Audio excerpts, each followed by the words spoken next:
Les Chinois l'appellent l'hôtel à cochons. À 1000 km de Pékin, voici la plus grande porcherie au monde. Un bloc de béton rectangulaire de 26 étages où peuvent s'entasser jusqu'à 600 000 bêtes. À l'intérieur, caméras de surveillance, équipement dernier cri et pas la moindre trace humaine. C'est la décochonisation, c'est la déshumanisation complète de l'élevage. Le cochon n'est plus un être vivant, c'est une machine à fabriquer de la viande. Et donc, c'est une usine gouvernée par l'électronique, les élévateurs automatiques, tout est automatisé, tout est aseptisé. Le gigantisme et les hautes technologies au détriment du bien-être animal, car il faut produire en grande quantité et vite.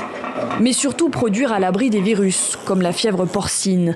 Il y a 3 ans, elle s'est propagée à toute allure dans le pays, jusqu'à décimer une grande partie du cheptel du plus gros consommateur de viande de porc au monde.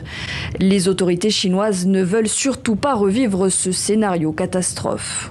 Grosso modo, on mange 1 milliard de cochons par an.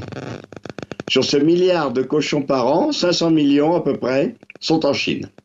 En 2018-2019, ce plus grand producteur mondial de cochons a dû se séparer de 40% de ses cochons à cause de la grippe porcine. Donc maintenant, ils veulent revenir à leur consommation normale.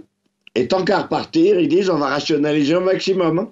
Dans le pays, une dizaine de groupes chinois s'est récemment spécialisé dans l'élevage industriel intensif. À Hezhou, une deuxième méga-ferme de 26 étages est déjà sortie de terre. Le gouvernement veut en construire 3 autres, au même endroit.